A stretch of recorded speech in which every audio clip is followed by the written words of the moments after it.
Hello friends, स्वागत है आपका मेरे यूट्यूब चैनल ड्रीम में स्टेट सिविल सर्विसेज क्लासेस में। आशा करता हूं आप सब कुशल मंगल होंगे।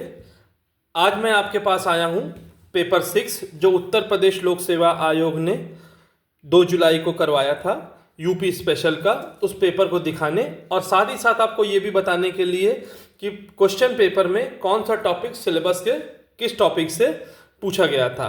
आप सब जानते ही हैं कि मैंने पेपर 5 को अपलोड कर दिया है, उसमें मैंने बता ही दिया है पेपर 5 का कौन सा क्वेश्चन सिलेबस के किस पोर्शन से पूछा गया था। तो आज मैं आपको पेपर 6 के बारे में बताऊंगा कि सिलेबस में कौन से सेक्शन से पेपर को किस कौन से सवाल को बनाया गया था। यह है मेरा चैनल, आप सब देख रहे हैं। मेरे मोटिवेशन के लिए बीच बीच में आप इसको लाइक और सब्सक्राइब कर दिया करिए, जिससे मुझे मोटिवेशन मिलता रहेगा। अब मैं आपको दिखाने जा रहा हूँ सिलेबस। ये देखिए, ये है सिलेबस। आप सब जानते हैं ये पेपर 6 का सिलेबस है जो कि उत्तर प्रदेश लोक सेवा आयोग द्वारा दिया गया है। इसको मैंने ठीक उसी क्रम में लिखा हुआ है जिस क्रम में नोटिफिकेशन में दिया रहता है।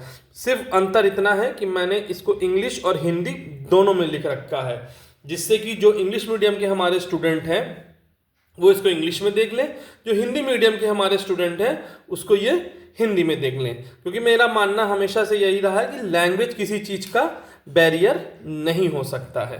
चलिए आइए, ये है आपका सिलेबस, आप सब देख सकते हैं। क्योंकि मेरा मानना ये भी है कि तैयारी के दौरान हमेशा सिलेबस को अच्छी से जानना चाहिए, क्योंकि सिलेबस एक मेन पार्ट होता है जिससे आपको पता रहेगा कि किससे कौन से सवाल किस सेक्शन से पूछे जाने हैं। ये सिलेबस है और ये रहा इस साल का 2024 का पेपर 6 का मेंस का पेपर। आपके सामने ही है पेपर, आप देख रहे हैं। अब इसको मैं आपको एक एक करके सारे प्रश्नों को इसको आपको बताऊंगा किस सेक्शन से कौन सा सवाल पूछा गया है। आइए चलिए देखते हैं। ये रहा आपका पहला सवाल। ये देखिए, पहला सवाल जो उत्तर प्रदेश लोक सेवा आयोग ने यूपी स्पेशल पेपर 6 में पूछा है वो है MSME को बढ़ावा देने हेतु उत्तर प्रदेश सरकार की नीतियां तथा कार्यक्रम क्या हैं। अब ये सवाल जो उत्तर प्रदेश लोक सेवा आयोग ने पूछा है आपसे, ये सीधा सा सवाल जो है वो सिलेबस से किस टॉपिक से पूछा मैं आपको वो भी दिखाऊंगा। और इस समय कौन सी 2-3 ऐसी योजनाएं हैं MSME के तहत जो मुझे भी याद है वो भी मैं आपको बता दूंगा। तो पहले सवाल को पहले आपको दिखा देता हूं सिलेबस से किस सेक्शन से पूछा गया है। ये सवाल जो पेपर 6 के सिलेबस से पूछा है लोक सेवा आयोग ने, ये सेक्शन नंबर 3 से पूछा है। ये देखिए, उत्तर प्रदेश सरकार की लोक कल्याणकारी योजनाएं, परियोजनाएं एवं नियोजित विकास, मानव संसाधन एवं कौशल विकास। UP government schemes, projects and planned development for welfare of people, human resources and skill development. इस सेक्शन से पेपर 6 के क्वेश्चन नंबर 1 को पूछा गया है सिलेबस के। आप इसको देख सकते हैं। अब मैं आ जाता हूं, मुझे जो MSME के तहत जो योजनाएं याद हैं अभी आपको पढ़ाते वक्त जो मुझे याद आ गई, वो पहली जो सबसे पॉपुलर योजना है गवर्नमेंट की, जिसके बारे में मैंने आपको बताया था। इस बार कैंप भी लगा था महाकुंभ में उसका, 1 डिस्ट्रिक्ट 1 प्रोडक्ट। ये बहुत ही यहाँ कुंभ के दौरान जब इसका कैंप लगा था बहुत ही प्रचलित था, लोग दूर दूर से आ रहे थे देखने के लिए। तो ये एक स्कीम हो गई। दूसरी जो स्कीम सबसे अच्छी है वो चीफ मिनिस्टर युवा उद्यम विकास अभियान, ये भी बहुत अच्छी स्कीम है। चीफ मिनिस्टर उद्यम बीमा, ये भी बहुत अच्छी स्कीम है। चौथी जो स्कीम है मुख्यमंत्री युवा स्वरोजगार योजना। ये 3-4 स्कीम्स जो हैं वो MSME के तहत हैं, और भी हैं, ऐसा नहीं कि बल्कि यही हैं, लेकिन ये 3-4 स्कीम्स मुझे बहुत अच्छी लगी तो मैंने इसको आपको बता दिया। अब आते हैं सवाल नंबर 2 की तरफ, यानी क्वेश्चन नंबर 2। सवाल नंबर 2 जो है वो है उत्तर प्रदेश के बुनियादी ढांचे के विकास ने आर्थिक विधिकरण और क्षेत्रीय समानता में किस हद तक योगदान दिया है, इसका आलोचनात्मक विश्लेषण कीजिए। आप सब देख रहे होंगे ये सवाल सिलेबस के किस सेक्शन से पूछा गया है? यह सवाल आपके सिलेबस के पहले ही सेक्शन से पूछा गया है। ये देखिए,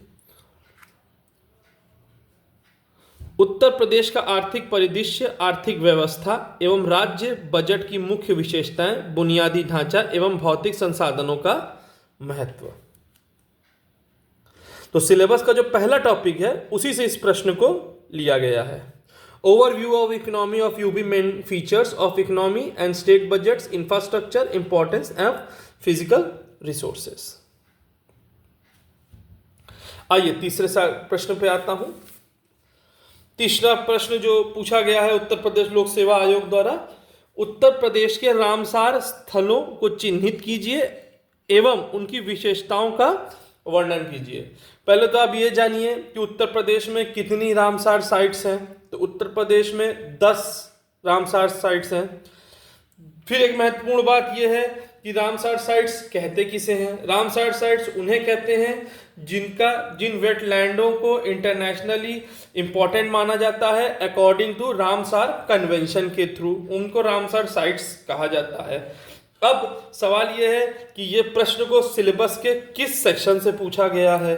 तो इस सवाल को सिलेबस के 18वें नंबर सेक्शन से पूछा गया है, जिसको मैं दिखा रहा हूं। ये देखिए, natural resources of UP, soil, water, air, forest, grassland and wetlands. Uttar Pradesh के प्राकृतिक संसाधन, मृदा, जलवायु, वन, घास, मैदान एंड आर्द्रभूमि। वेटलैंड्स को आर्द्रभूमि कहते हैं, आप सब जानते ही हैं, इसमें कुछ बताने वाली बात नहीं। तो प्रश्न नंबर जो 3 है वो सिलेबस के 18वें नंबर सेक्शन से लिया गया है। चलिए अब आता हूं चौथे सवाल पे। चौथा सवाल क्या पूछा है लोक सेवा आयोग ने इस बार आपसे? चौथा सवाल जो पूछा गया है, उत्तर प्रदेश में पाए जाने वाली प्रमुख प्राकृतिक वनस्पतियों के भौगोलिक वितरण एवं विशेषताओं का वर्णन करिए। यह सवाल जो पूछा गया है सिलेबस के 13वें टॉपिक से, जो 13वां टॉपिक है सिलेबस का, उससे इस सवाल को पूछा गया है, जिसको मैं आपको दिखा रहा हूं। ये देखिए, ये रहा।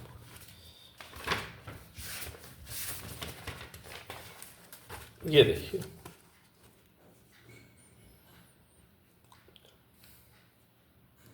उत्तर प्रदेश का भूगोल, भौगोलिक स्थिति, उच्चवाच एवं संरचना, जलवायु, सिंचाई, खनिज, उपग्रह, उपवह प्रणाली एवं वनस्पति। Geography of UP, geographical location, relief and structure, climate, irrigation, minerals, drainage system and vegetation. तो प्रश्न नंबर जो चौथा है वो सिलेबस के 13वें सेक्शन से लिया गया है। आइए पांचवें प्रश्न की ओर बढ़ते हैं। पांचवा प्रश्न क्या पूछा है इस बार उत्तर प्रदेश लोक सेवा आयोग ने? उत्तर प्रदेश में कृषि के व्यवसायीकरण के क्या लाभ हैं? ये जो सवाल है ये सिलेबस के 8वें सेक्शन नंबर से पूछा गया है, यानी सिलेबस का जो 8वां सेक्शन है उससे इस सवाल को पूछा गया है, और वो ये रहा। ये देखिए, ये उत्तर प्रदेश में कृषि का व्यवसायीकरण एवं कृषि फसलों का उत्पादन, ये आप देख सकते हैं। ये देखिए, उत्तर प्रदेश में कृषि के व्यवसायीकरण के क्या लाभ हैं, ठीक है। और ये देखिए, उत्तर प्रदेश में कृषि के व्यवसायीकरण एवं कृषि फसलों का उत्पादन, यानी प्रश्न नंबर 5 जो है, क्वेश्चन नंबर 5 जो है सिलेबस के 8वें टॉपिक से लिया गया है। अब आते हैं प्रश्न नंबर 6 की तरफ। प्रश्न नंबर 6 है, देखिए प्रश्न नंबर 6 जो पूछा है वो पूछा गया है, उत्तर प्रदेश में अंगूर की खेती को बढ़ावा देने में क्या चुनौतियां हैं और यह उत्तर प्रदेश में आर्थिक विकास में किस प्रकार सहायक हो सकती हैं। तो देखिए, सबसे बड़ी चीज़ तो ये है, यहाँ पे आपको पहले तो ओवरऑल ये जानना चाहिए कि भारत में सबसे ज़्यादा अंगूर पैदा करने वाला राज्य कौन सा है। तो भारत में सबसे ज़्यादा अंगूर पैदा करने वाला राज्य है आपका महाराष्ट्र, और महाराष्ट्र में भी सबसे ज़्यादा अंगूर है किसी जिले में अगर होता है तो वो नासिक में। तो नासिक में सबसे ज़्यादा अंगूर होता है महाराष्ट्र के जिले में, और राज्य अगर कोई कहा जाए तो महाराष्ट्र।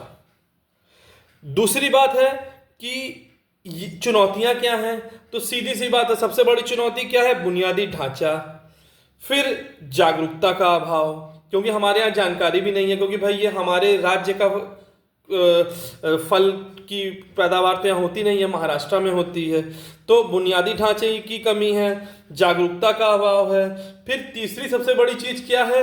उपयुक्त मिट्टी भी नहीं है, उपयुक्त पानी भी नहीं है। हर स्टेट का अपना अपना जोग्राफिकल टोपोग्राफी होती है, अपनी अपनी विशेषताएं होती हैं।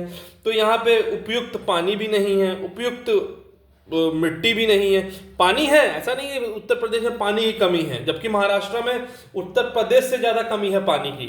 लातूर उतूर की तरफ आप चले जाएंगे तो वहाँ तो जीवन के लिए बहुत ही संघर्ष करना पड़ता है, लेकिन अंगूर की खेती के लिए जो पानी की आवश्यकता होगी उसकी कमी है उत्तर प्रदेश में, या जो मृदा की जरूरत होगी, मृदा में जो खनिज पाए जाते हैं उसकी जो क्वालिटी है वो उत्तर प्रदेश में मृदा में शायद नहीं है। ये दो चीज हैं गई। अब आता हूं कि ये सवाल को पूछा किस गया है सेक्शन से, सिलेबस के। तो देखिए सिलेबस का जो 22वां सेक्शन है उससे पूछा गया है, आप देख सकते हैं इसको। उत्तर प्रदेश में मत्स्य, अंगूर, रेशम, फूल, बागवानी एवं पौधा उत्पादन तथा उत्तर प्रदेश के विकास में इनका प्रभाव।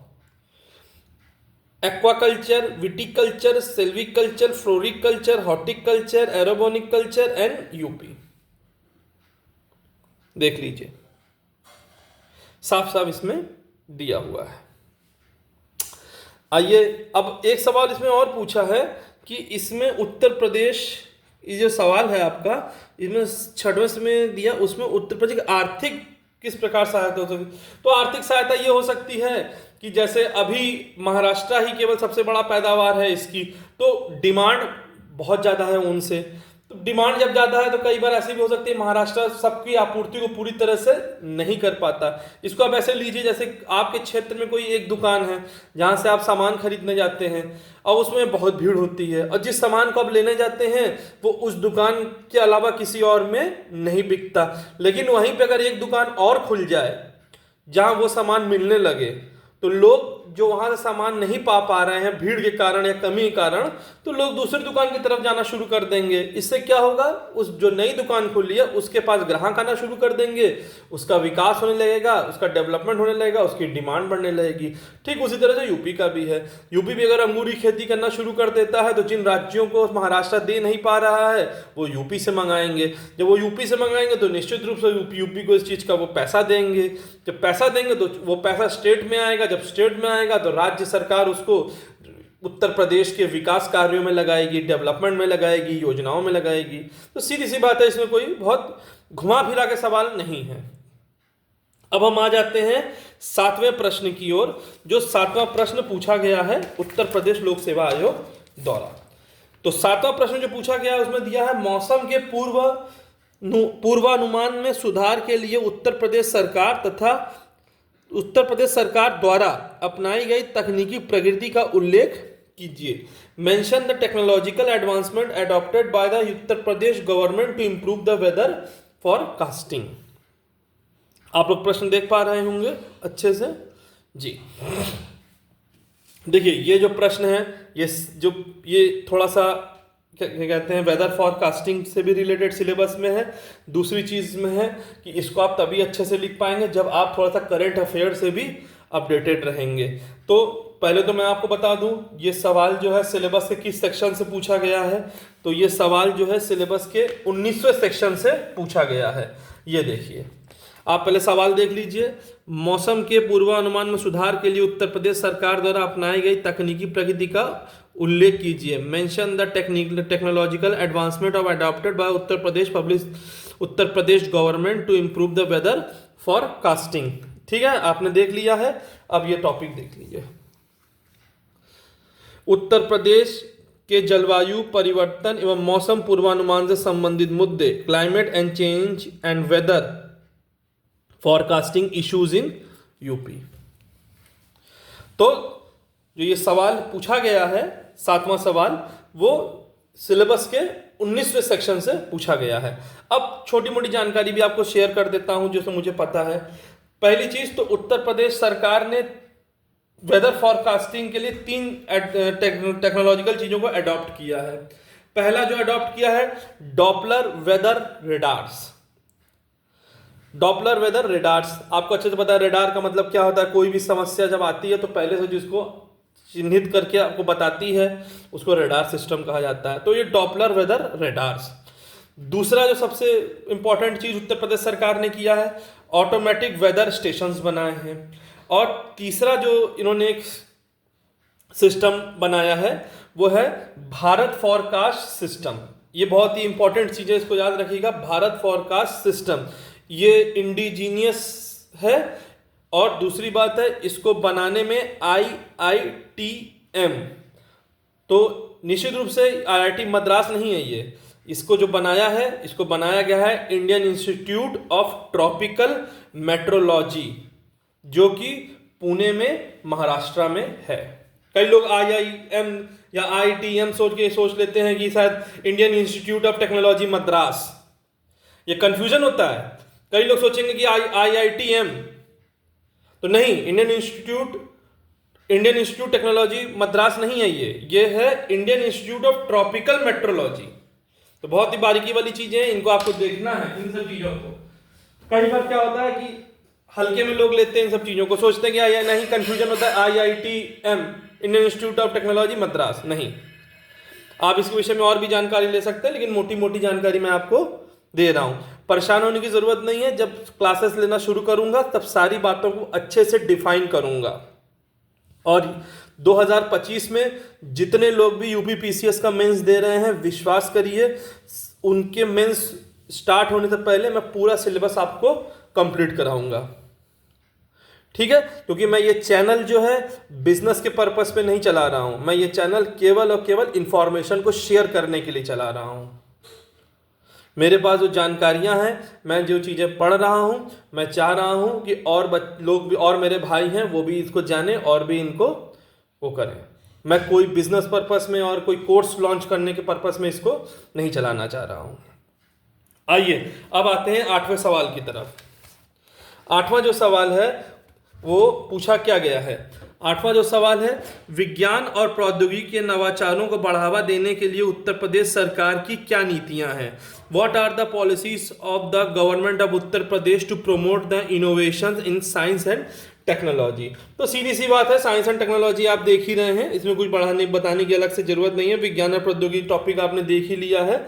ये जो सिलेबस जो टॉपिक है सिलेबस के 21वें भाग से पूछा गया है, यानी सिलेबस का जो 21वां टॉपिक है उससे इस सवाल को पूछा गया है। ये आप देख सकते हैं, दिया हुआ है science and technology its issues advancement and efforts in Uttar Pradesh. Uttar Pradesh में विज्ञान एवं तकनीकी के मुद्दे प्रसार एवं प्रयत्न। सीधा सीधा है, इसमें कोई अलग से कुछ बताने की जरूरत नहीं है। अब मैं आता हूं 9वें प्रश्न की ओर। ये देखिए 9वां प्रश्न आ गया है आप लोगों के सामने। डिजिटल इंडिया राष्ट्रीय मिशन में उत्तर प्रदेश सरकार की भागीदारी का परीक्षण कीजिए। ये जो सवाल पूछा गया है ये भी आपका साइंस एंड टेक से ही रिलेटेड सवाल है, क्योंकि डिजिटल इंडिया है, डिजिटल इंडिया का सवाल है। तो और सीधी सी बात है, डिजिटली चीज़ों को तभी आप कर सकते हैं जब आपका साइंस एंड टेक्नोलॉजी इंप्रूव होगा, रिसर्च होगा उसमें। तो ये भी उसी से रिलेटेड सवाल है। तो आप साफ साफ देख रहे हैं सिलेबस के किसवें टॉपिक से इस प्रश्न को लिया गया है। अब हम आते हैं 10वें में। तो 10वें प्रश्न पे आते हैं। 10वां प्रश्न है उत्तर प्रदेश का $1 ट्रिलियन की अर्थव्यवस्था बनने के लिए मुख्य वैज्ञानिक चुनौतियां क्या हैं। What are the major scientific challenges for Uttar Pradesh in becoming $1 trillion economy. तो ये पहले तो मैं आपको ये बता दूं कि ये सवाल जो है सिलेबस के पहले टॉपिक से लिया गया है। ये दिया हुआ है, ये देखिए अर्थव्यवस्था से रिलेटेड सवाल है। ये साफ साफ दिया है उत्तर प्रदेश का आर्थिक परिदृश्य, अर्थव्यवस्था एवं राज्य बजट की मुख्य विशेषताएं, बुनियादी ढांचा एवं भौतिक संसाधनों का महत्व। Overview of economy of UP, main features of economy and state budget, infrastructure importance and physical resources. तो सीधी बात यहाँ दिया है कि उत्तर प्रदेश के $1 ट्रिलियन की अर्थव्यवस्था। तो साफ दिया है उत्तर प्रदेश की आर्थिक, साफ दिया है overview of economy of UP, Uttar Pradesh का आर्थिक परिदृश्य। तो ये सवाल सिलेबस के पहले टॉपिक से लिया गया है, पहली चीज। दूसरी चीज आप देख लीजिए, किसी भी राज्य का समन्वय, किसी भी राज्य की आर्थिक स्थिति 3 कारणों से डिपेंड होती है। पहली चीज, वहाँ के जो नौकरशाह हैं, ब्यूरोक्रेट्स हैं, उनका राज्य में जो सरकार है उसके जो नेता हैं, उनके जो आप कहते हैं राजनीतिक लोग हैं, उनसे उनका क्या कहते हैं तालमेल अच्छा होना चाहिए। दूसरी चीज है कि नौकरशाही को ये बात समझनी चाहिए कि इकोनॉमी में कोई भी चीज़ें तब तक सही नहीं हो सकती जब तक उनके नए तरीके के नए आयामों को ढूंढा ना जाए। तो इन दो चीज़ों को अगर आप पैरेलल बैलेंस करके चलेंगे। और तीसरी सबसे इंपॉर्टेंट चीज़ ये लॉ एंड ऑर्डर। भाई आपके राज्य में तभी कोई इन्वेस्टमेंट करने आएगा जब आपके राज्य में कानून व्यवस्था सही रहेगी। कानून व्यवस्था कब आपके राज्य में सही होगी? जब आपका राजनीतिक नेतृत्व है वो मजबूत रहेगा। राजनीतिक नेतृत्व कब मजबूत रहेगा? जब सरकार पूर्ण रूप से बहुमत में होगी। सरकार जब पूर्ण रूप से बहुमत में होगी तो उस राज्य के नौकरशाहों पर उसका पूर्ण रूप से नियंत्रण होगा। अगर आप सोचेंगे 2 या 3 पार्टी को अलायंस करके सरकार बना रही है तो मान लीजिए कोई राजनीतिक नेतृत्व किसी नौकरशाह को डांटेगा, कुछ करेगा तो दूसरी पार्टी उसको बचाना चाहेगी, तो सरकार खुल के काम नहीं कर पाएगी ये सोच के कि कहीं हमारी सरकार ना चली जाए। लेकिन यहीं अगर कोई राजनीतिक दल पूर्ण बहुमत से अपनी सरकार बनाता है किसी राज्य में, तो उसका नियंत्रण रहता है नौकरशाहों पे और वो पूर्ण रूप से कानून व्यवस्था को भी ध्यान में रखता है। जब कानून व्यवस्था अच्छी रहेगी तो इन्वेस्टमेंट आएगा, जब इन्वेस्टमेंट आएगा आपके यहाँ तो इंफ्रास्ट्रक्चर बनेगा, जब इंफ्रास्ट्रक्चर आपके यहाँ बनेगा तो सीधी सी बात है आपकी जो इकोनॉमी है वो बढ़ेगी। और जब इकोनॉमी आपकी बढ़ेगी तो विकास आएंगे, डेवलपमेंट होंगे, रोजगार के नए आयाम खुलेंगे। तो ये मोटा मोटा चीज़ है। आगे और मैं आपको चीज़ें बताऊंगा, अभी तो मैंने ये हल्का सा केवल थोड़ा सा आपको मैंने डिस्क्रिप्शन दिया। अब आते हैं 11वें प्रश्न की ओर जो सेक्शन बी में है। सेक्शन बी का जो 11वां प्रश्न है, उत्तर प्रदेश सरकार द्वारा आयोजित ग्लोबल इन्वेस्टर सम्मेलन की उपलब्धियों की आलोचनात्मक मूल्यांकन कीजिए। Critically evaluate the achievement of global investor summits organised by the Uttar Pradesh government.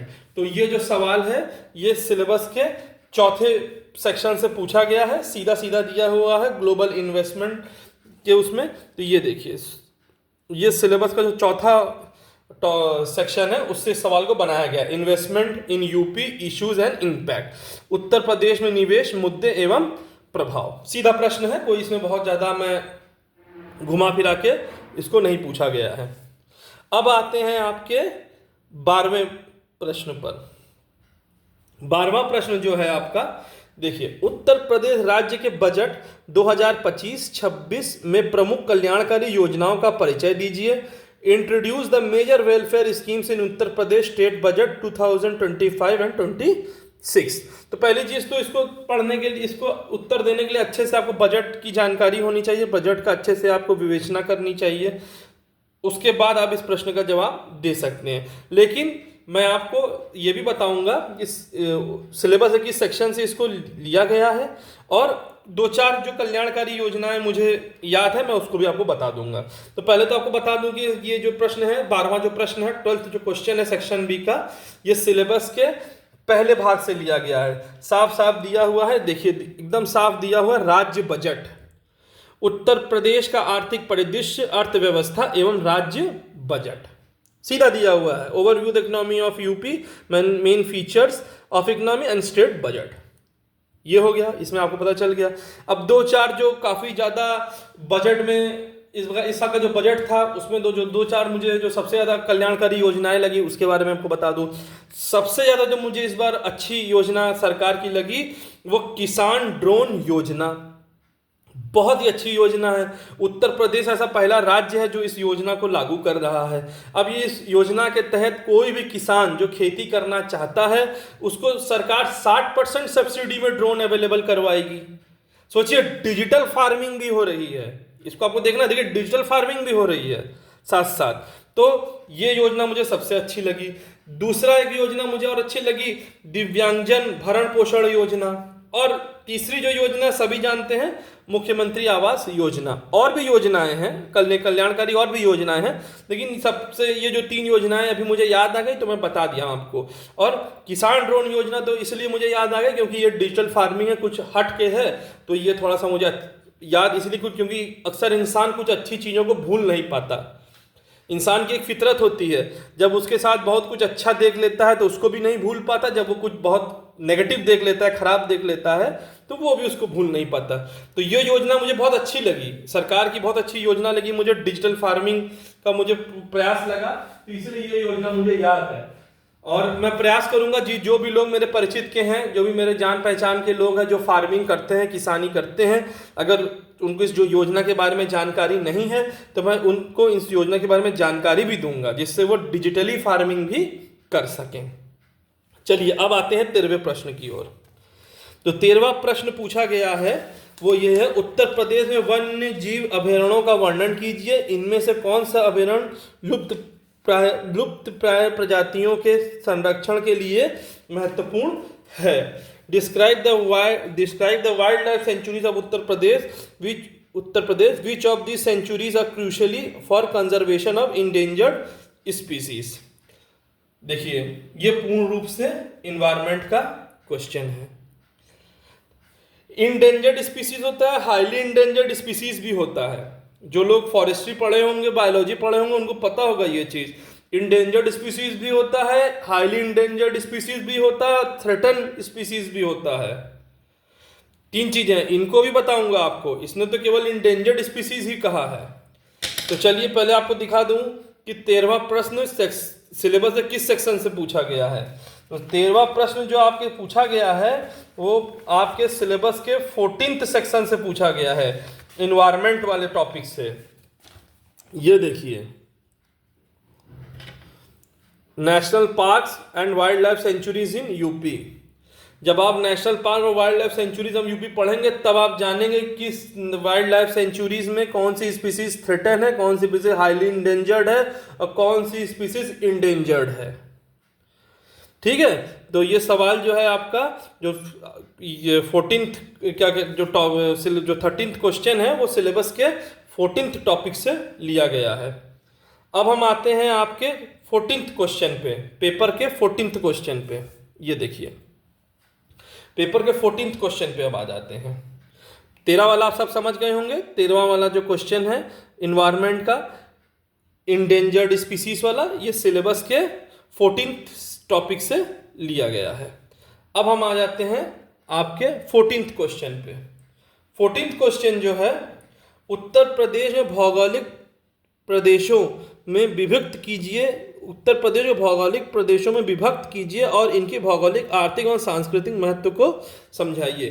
देखिए 13वें यूपी उत्तर प्रदेश लोक सेवा आयोग के 13वें क्वेश्चन में और 14वें क्वेश्चन में कंफ्यूज मत आप लोग होइएगा।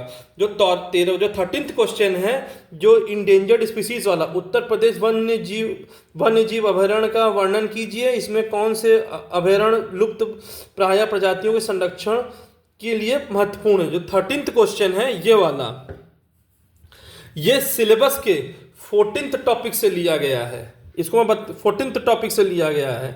ये national parks and wild life sanctuaries 14th topic जो है, ठीक है। और जो 14th क्वेश्चन है उत्तर प्रदेश, ये 14th क्वेश्चन, उत्तर प्रदेश को भौगोलिक प्रदेशों में विभक्त कीजिए और इनके भौगोलिक, आर्थिक और एवं सांस्कृतिक महत्व को समझाइए। ये जो प्रश्न है वो सिलेबस के 13वें टॉपिक से लिया गया है, तो दोनों में कंफ्यूजन मत पैदा करिएगा। जो 13वां क्वेश्चन है वो सिलेबस के 14th टॉपिक से लिया गया है और जो 14th क्वेश्चन है वो सिलेबस के 13वें टॉपिक से लिया गया है। तो ये लिखिए आप अपना 13th टॉपिक सिलेबस का, जिससे इस सवाल को पूछा गया है। ये रहा 13वां है। ये देखिए, उत्तर प्रदेश का भूगोल, भौगोलिक स्थिति, उच्चवास एवं संरचना, जलवायु, सिंचाई, खनिज, उपवाह प्रणाली एवं वनस्पति। Geography of UP, geographical location, relief and structure, climate, irrigation, minerals, drainage system and vegetation। आइए 15वें सवाल की ओर चलता हूं। 15वां सवाल है, उत्तर प्रदेश में कृषि का व्यवसायीकरण को बढ़ावा देने में मिलियन फार्मर स्कूल प्रोग्राम और national mission of natural farming scheme कैसे प्रमुख घटक बन सकते हैं। अपने सुझाव दीजिए। How million farmer how million farmer school programme and national mission और natural farming scheme can become the key elements in promoting the commercialisation of agriculture in Uttar Pradesh. ये जो सवाल है ये सिलेबस के 8वें भाग से लिया गया है। ये रहा, ये देखिए, उत्तर प्रदेश में कृषि का व्यवसायीकरण, commercialisation of agriculture and production of agriculture crops in Uttar Pradesh, जो सिलेबस का 8वां भाग है उससे इस प्रश्न को लिया गया है। यानी आपके सेक्शन बी का 15वां क्वेश्चन जो है उसको सिलेबस के 8वें भाग से लिया गया है, जिसमें कॉमर्शलाइजेशन ऑफ एग्रीकल्चर पूछा है। अब आ जाते हैं हम क्वेश्चन नंबर 16 में, सेक्शन बी का 16वां प्रश्न। उत्तर प्रदेश के संदर्भ में फूलों की खेती की समस्या और संभावनाओं की व्याख्या कीजिए। Explain the problems on prospects of cultivation of flowers with reference to the Uttar Pradesh. तो ये सवाल तो सिलेबस के 22वें वाले टॉपिक से लिया गया है। ये सवाल है, आप अच्छे से देख लीजिए, और ये आपको दिखा रहा हूं 22वां टॉपिक। ये देखिए, फ्लोरिकल्चर जो होता है उसको हिंदी में फूल कहते हैं। ये देखिए साफ दिया है, एक्वाकल्चर, विटिकल्चर, सेल्वीकल्चर, फ्लोरिकल्चर, हॉर्टिकल्चर और अर्बोरिक कल्चर इन उत्तर प्रदेश। उत्तर प्रदेश में मत्स्य, अंगूर, रेशम, फूल, बागवानी एवं पौधे उत्पादन तथा उत्तर प्रदेश के विकास में इनका प्रभाव। साफ साफ आप देख सकते हैं, ये जो सवाल है ये पूछा गया है सिलेबस के सेक्शन 22 से। यानी उत्तर प्रदेश लोक सेवा आयोग का सेक्शन बी का जो 16वां सवाल है वो सिलेबस के 22वें टॉपिक से लिया गया है। अब आ जाते हैं 17वें सवाल पे।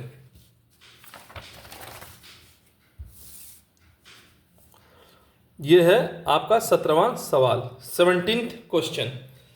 उत्तर प्रदेश की 3 पारिस्थितिक क्षेत्रों, आवास स्थिति, वनस्पति और जीव जंतु का वर्णन कीजिए। Describe the habitat condition of flora and fauna the 3 ecozone of Uttar Pradesh.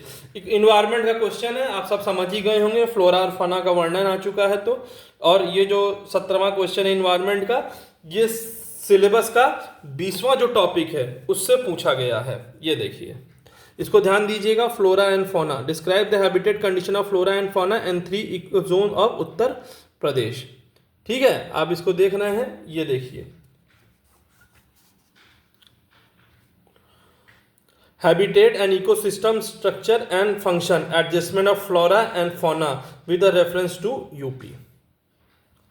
Uttar Pradesh में जलवायु परिवर्तन एवं मौसम पूर्वानुमान से संबंधित मुद्दे, ये 19वां टॉपिक है। ये 20वां टॉपिक है, habitat the ecosystem structure and function, adjustment flora and fauna with reference to UP. Confuse मत होइएगा, ये 19वां है, नीचे 20वां है, और 20वें का हिंदी देखिए मैं नीचे लिखा हूँ। उत्तर प्रदेश के संदर्भ में आदिवास, पारिस्थितिकी तंत्र संरचना एवं कार्य समायोजन, जीव जंतु एवं वनस्पतियाँ, इसको हिंदी में है।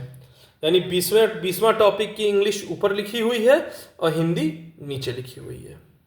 तो सिलेबस का 20वां जो टॉपिक है उसको उत्तर प्रदेश लोक सेवा आयोग ने सेक्शन बी के 17वें सवाल में दिया है। अब आ जाता हूं 18वें क्वेश्चन की तरफ। 18th क्वेश्चन है वो, उत्तर प्रदेश में जैव प्रौद्योगिकी के क्षेत्र में अनुसंधान एवं विकास की क्या उपलब्धियां हैं, इसे समाज के गरीब वर्ग के उत्थान में किस प्रकार मदद मिलेगी। ये जो सवाल है ये एक तरफ से मैं कह सकता हूं साइंस एंड टेक का सवाल है। साइंस एंड टेक का ये सवाल है क्योंकि जैव विविधताएं हैं भी हैं इसमें, तो साइंस एंड टेक के इससे पूछा गया है। तो ये जो क्वेश्चन है, उत्तर प्रदेश में जैव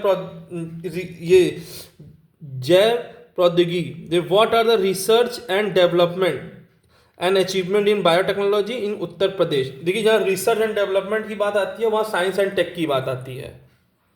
तो साइंस एंड टेक का ये टॉपिक है। साइंस एंड टेक का जो टॉपिक है वो सिलेबस का 21वां टॉपिक है। आपको मैंने पहले भी बताया है, अब भी बता रहा हूं। ये देखिए, science and technology, its issues, advancement and efforts in UP.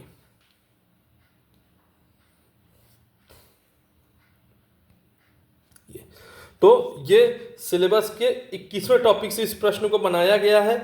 और बायोटेक्नोलॉजी एक कोर्स होता है, बायोटेक्नोलॉजी एक कोर्स भी है, आप सब जानते होंगे। इसमें भी कई विंग्स होती हैं बायोटेक्नोलॉजी में। ये मेनली कई चीज़ों के रिसर्च के लिए भी होता है, दवाओं की रिसर्च के लिए भी होता है। तो बीएससी बायोटेक्नोलॉजी भी होता है, बीटेक बायोटेक्नोलॉजी भी होता है, जेनेटिक्स इंजीनियरिंग भी होता है, माइक्रोबायोलॉजी भी होता है।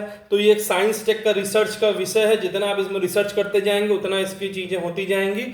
तो ये सारी चीज़ों को मैं आपको बताऊंगा। ये हो गया। अब आते हैं हम 19वें सवाल पे। उत्तर प्रदेश में कृषि उत्पादों के उत्पादन, वितरण, विपणन के सामने मुख्य चुनौतियां क्या हैं? सतत और समावेशी विकास सुनिश्चित करते हुए विज्ञान प्रौद्योगिकी विकास का उपयोग करके उन्हें संबोधित किया जा सकता है। What are the main challenges facing the production, distribution and marketing of agriculture products in Uttar Pradesh? How can they address by utilizing science and technology development and ensuring the sustainable and inclusive growth? इस सवाल को जब आप पढ़ेंगे तो आपको समझ में आएगा कि इसमें 3 सेक्शन को लिया है। एक तो साइंस एंड टेक को लिया गया है इस सेक्शन में जो 21वां है। दूसरा एग्रीकल्चर से भी इसको लिया गया है, एग्रीकल्चर वाला जो सिलेबस में टॉपिक है उसको भी लिया गया है, प्लस ये इकोनॉमिक्स का टॉपिक है। तो इन तीनों टॉपिक को मिला के यूपीपीसीएस ने, उत्तर प्रदेश लोक सेवा आयोग ने इस प्रश्न को बनाया है। अब मैं 20वां सवाल पे आता हूं जो आखिरी सवाल है पेपर 6 का। उत्तर प्रदेश में रोजगार क्षमता बढ़ाने में सार्वजनिक निजी भागीदारी की क्या भूमिका है? युवाओं को अधिक रोजगार के अवसर देने के लिए इसे कैसे सशक्त किया जा सकता है? तो ये जो टॉपिक है, ये 20वां जो क्वेश्चन है, 20वां क्वेश्चन सिलेबस के 23वें टॉपिक, लास्ट टॉपिक से पूछा गया है। वो ये देखिए, उत्तर प्रदेश के विकास में सार्वजनिक एवं निजी साझेदारियों को प्रोत्साहित करना, involvement of public private partnership for development of UP. इस टॉपिक से इस प्रश्न को पूछा गया है। और आप लोगों को जान के एक तरफ से मैं आपको जानकारी देना चाहता हूं, ये पढ़ाते पढ़ाते ही मुझे याद आ गया कि नोएडा एक्सप्रेस वे जो 2002 में जिसका उद्घाटन हुआ था, वो पहला प्रोजेक्ट है उत्तर प्रदेश का पीपीपी, यानी आपका ये पीपीपी जो प्रोजेक्ट है, ये जो नोएडा एक्सप्रेसवे 2002 में जिसका उद्घाटन किया गया है, private partnership, public private partnership programme के तहत इसको बनाया गया था। तो 2002 में जिसका उद्घाटन किया गया, उत्तर प्रदेश का पहला ट्रिपल पी प्रोजेक्ट का ये एक्सप्रेस वे है। तो ये सारे प्रश्नों को मैंने अच्छे से आपके सामने इवैल्यूएट डिस्क्राइब कर दिया है, अच्छे से इसकी विवेचना कर दी है, समझा दिया है कि उत्तर प्रदेश लोक सेवा आयोग ने पेपर 6 में सिलेबस के किस सेक्शन से कौन से प्रश्न को पूछा था, आप लोगों ने देख भी लिया है। अब मैं सारे टॉपिक्स को एक एक करके आपको बताऊंगा कि किस सेक्शन को कितना क्या डेटा है, क्या कैसे पढ़ना है, क्या देना है। तो उसके लिए आप लोग निश्चिंत रहिए। बस आप लोगों को एक काम करना है कि जब भी मैं कोई वीडियो अपलोड करूं उसको आप लोग देखिए, उसको आप लोग समझिए और अपने शॉर्ट नोट्स बना लीजिए, क्योंकि मैं चाहता हूं कि जो भी जानकारी मुझे मिले उसको मैं शेयर करूं। तब तक के लिए मेरे चैनल को लाइक और सब्सक्राइब करते रहिएगा, जिससे मुझे भी थोड़ा मोटिवेशन मिल जाएगा काम करने का। आपसे फिर से मुलाकात होगी दूसरे मेरे वीडियो में। तब तक के लिए जय हिंद, जय भारत।